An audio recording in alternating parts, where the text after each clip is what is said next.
क्या हो अगर मैं कहूं कि श्री राम एक बार नहीं 2 बार वनवास गए हैं। एक बार की कथा हम सब लोग जानते हैं। इसके अलावा भी श्री राम एक बार पहले भी वनवास गए हैं।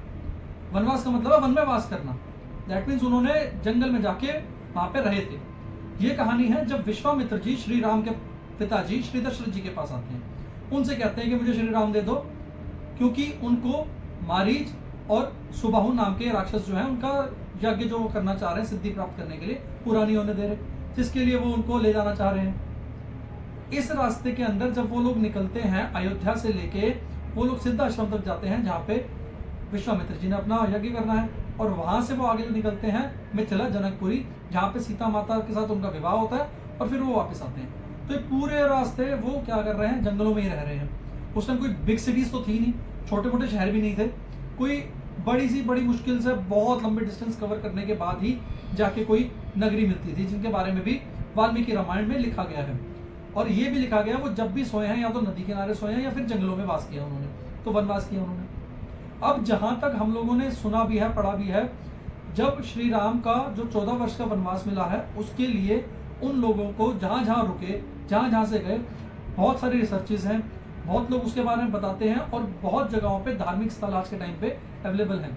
बट जो इनकी ये पहली यात्रा है जिसमें राम जी और लक्ष्मण जी दोनों गए हैं, इसमें कौन कौन से स्थान हैं जो बताए जाते हैं, जिसपे रिसर्चेस बहुत कम लोगों ने बात की है उसके ऊपर।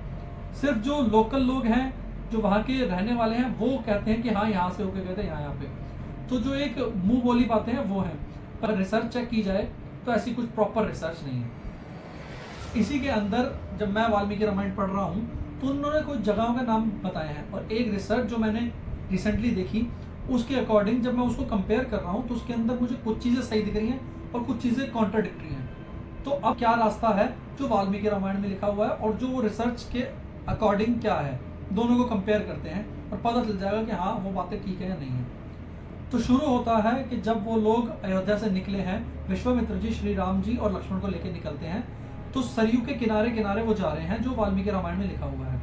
उसके बाद वो बताते हैं कि 1.5 योजन चलने के बाद वो लोग विश्वामित्र जी श्री राम को कहते हैं कि राम यहाँ पे सरयू के पानी से आचमन करो, मैं तुम्हें बल और अति बल नाम की विद्या दूंगा, जिसके बारे में मैंने एक वीडियो सेपरेट बनाई हुई है, वो जाके आप चेक कीजिएगा।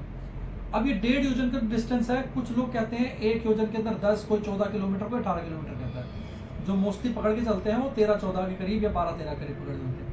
तो राउंड लगाइए 18 से 20 किलोमीटर के बीच में वो लोग रुक रहे हैं, ये वाल्मीकि रामायण कहती है। पर वहीं पे जो ये रिसर्च है ये कहती है कि जब वो लोग निकल रहे हैं तो प्रेजेंट टाइम में जो आजमगढ़ है, आजमगढ़ का एक जगह है महाराजगंज, वहां पे है भैरव मंदिर। श्री राम, लक्ष्मण और विश्वामित्र जी उस भैरव मंदिर के सामने से निकले हैं, ये वो रिसर्च कह रही है।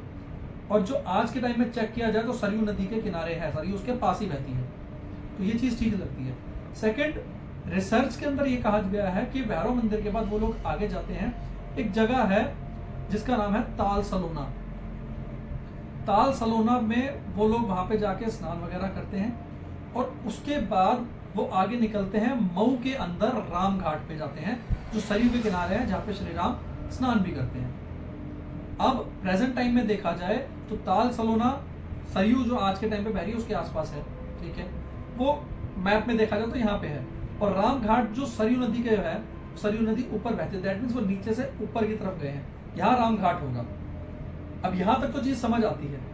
इसके बाद अब वो क्या कहते हैं कि नेक्स्ट रिसर्च के अंदर बोला गया है वहीं से ही ये जो राम घाट है ये मऊ में पड़ रहा है, और मऊ से ही वो कह रहा है मऊ के अंदर एक जगह है लखनेश्वर डी, जो ऊपर राम घाट है वहां से नीचे आइए 70-80 किलोमीटर डिस्टेंस है। दैट मीन सरयू से लखनेश्वर डी का डिस्टेंस 70-80 किलोमीटर है इस टाइम पे। लखनेश्वर डी वो जगह बताई गई है जहां पे लक्ष्मण जी ने एक शिवलिंग की स्थापना की थी, और बोला जा रहा है, ये रिसर्च में कह रहे हैं कि सरयू नदी लखनेश्वर डी के पास से बहती थी। आज वो 70 से 80 किलोमीटर का डिस्टेंस है उसके बीच। तो दैट मीन्स या तो जो राम घाट वहां है वो राम घाट वहां नहीं होगा, वो कहीं नीचे होगा, और सरयू नदी लखनेश्वर डी पे बह रही होगी। सेकंड, इसके बाद वो कहते हैं कि लखनेश्वर डी से जब वो लोग आगे बढ़े हैं तो आगे जाके वो पहुंचते हैं कामेश्वर धाम, जहां पे कहा जाता है कि शिव जी ने कामदेव को भस्म किया था। वाल्मीकि रामायण के अंदर भी इस जगह के बारे में वर्णन है। वो कह रहे हैं जहां पे जाके श्री राम, लक्ष्मण, विश्वामित्र जब पहुंचते हैं आगे, तो एक आश्रम देख के श्री राम पूछ रहे हैं विश्वामित्र जी से कि ये आश्रम किसका है। तो विश्वामित्र जी बताते हैं, पूरी डिटेल है इसके ऊपर, मैंने वीडियो बनाई हुई है, कि यहाँ पे शंकर जी ने कामदेव को भस्म किया था। तो ये जगह, और दूसरी जगह जो हम कह रहे हैं जहाँ पे उन्होंने विद्या दी थी, बला और अतिबल, मतलब कामेश्वर धाम और बल और अतिबल, इन दो जगहों के बारे में तो वाल्मीकि रामायण बताती है। बीच की जगह कुछ नहीं बताती, ये लोकल्स के थ्रू ही शायद पता चली है, या उन्होंने रिसर्च जो अलग की होगी उस पर डिपेंड है। कामेश्वर धाम के पास सरयू नदी थी, जो वाल्मीकि रामायण में लिखा हुआ है, क्योंकि वो सरयू के किनारे किनारे ही आए हैं। कामेश्वर धाम में वहां जाके वो लोग एक रात विश्राम करते हैं। अब सरयू ऊपर ही है 70-80 किलोमीटर। उसके बाद अगला वो बताते हैं रिसर्च के अकॉर्डिंग कि कामेश्वर धाम से वो लोग, ये बलिया के अंदर पहुंच चुके हैं, कामेश्वर धाम से वो लोग निकलते हैं, एक जगह आती है, इसको बोलते हैं भरोली। भरोली, वहां पे कहा गया कि श्री राम को सुबह जल्दी उठा के विश्वामित्र जी वहां से जल्दी निकले थे, इसलिए उस जगह का नाम भरोली रखा गया है। भरोली से वो लोग क्रॉस करते हैं गंगा को, गंगा क्रॉस करके वो लोग पहुंचते हैं ताड़का वन। ये रिसर्च बताती है कि सिद्ध आश्रम पहुंच रहे हैं, कि भरोली से वो लोग गंगा क्रॉस करते हैं और वो लोग पहुंच रहे हैं सिद्ध आश्रम में। जबकि वाल्मीकि रामायण कहती है कि जब वो लोग रुके हैं कामेश्वर धाम आश्रम में, उसके बाद वो आगे निकल रहे हैं, तो वहां पे सरयू और गंगा का उनको संगम मिलता है, क्योंकि जो आश्रम के ऋषि मुनि हैं वो लोग उनको एक नाव देते हैं गंगा क्रॉस करने के लिए। दैट मीन्स वहां पे उस जगह पे कामेश्वर धाम के आसपास आगे कहीं गंगा और सरयू दोनों का संगम है, या तो लग्नेश्वर डी के आसपास है या फिर कामेश्वर धाम के। क्योंकि जब वो नाव से पास कर रहे हैं तब वहां पे श्री राम बकायदा पूछ रहे हैं वाल्मीकि रामायण के अंदर कि ये शोर कैसा आ रहा है। तब विश्वामित्र जी बताते हैं कि सरयू नदी और गंगा नदी का यहाँ पे समागम है, मिल रही है, जिनके टकराने की वजह से ये शोर आ रहा है। दैट मीन्स वहां पे होगा। अब आज के टाइम पे जो इनका देखा जाए सरयू और गंगा का, ये पड़ता है आरा छपरा के पास, बहुत आगे चला गया। अब इसके बाद वाल्मीकि रामायण कहती है कि जब वो लोग क्रॉस कर गए गंगा क्रॉस करते ही सामने बहुत बड़ा जंगल दिखता है, भयानक जंगल है, जिसको श्री राम पूछते हैं तो विश्वामित्र जी बता रहे हैं ये ताड़का वन है, यहाँ पे ताड़का रहती है। तो ताड़का में आए, बाद वहां पे उनको कथा बताई विश्वामित्र जी ने कि यहाँ पे 2 राज्य थे। उसके बाद ताड़का से युद्ध हुआ, ताड़का का वध हुआ, उसके बाद वो उसी जंगल में रुकते हैं, एक रात वहां स्टे कर रहे हैं, और नेक्स्ट मॉर्निंग वहां से फिर निकल के सिद्ध आश्रम पहुंचते हैं। जो सिद्ध आश्रम वाल्मीकि रामायण के अंदर लिखा हुआ है कि आज के टाइम पे बक्सर में है। तो बक्सर और जो भरोली वाला रास्ता है वो ठीक है, समझ आ रहा है कि भरोली से, पर भरोली से उनको क्रॉस करनी पड़ी है गंगा, तब वो जाके बक्सर पहुंचे हैं। अब बक्सर के एग्जैक्ट आज बक्सर सिटी जहाँ पे, वहां पे या फिर उसके आउटस्कर्ट्स में होना चाहिए।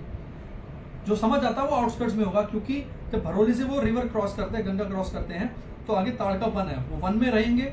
उसके बाद वो निकल के मॉर्निंग में निकले वहां से, दोपहर तक पहुंच गए वो लोग। अब इस पूरे रास्ते के अंदर क्या क्या कॉन्ट्रडिक्शन समझ आई, वो ये थी, मतलब वो कहां से निकले हैं, अयोध्या, महाराजगंज, उसके बाद ताल सलोना राम घाट के बाद नीचे आके लग्नेश्वर डी, कामेश्वर धाम भरोली, भरोली से फिर बक्सर। अब यहां से फिर वो आगे निकल रहे हैं, तो वो आगे जाते हैं, जो आगे कथा बताई गई है कि आगे चलते चलते चलते वो लोग पहुंचते हैं सोनभद्र के किनारे। सोनभद्र को वो लोग खड़े होकर वहां से देख रहे हैं, तब वो बता रहे हैं कि सामने जो है, विश्वामित्र जी बता रहे हैं कि सामने ये जगह मगध है और 5 पर्वत है। उन पर्वतों के नाम भी दिए हुए हैं वाल्मीकि रामायण के अंदर, और कह रहे हैं कि सोनभद्र उन पर्वतों के बीच में से निकल रही है और एक माला जैसी लग रही है।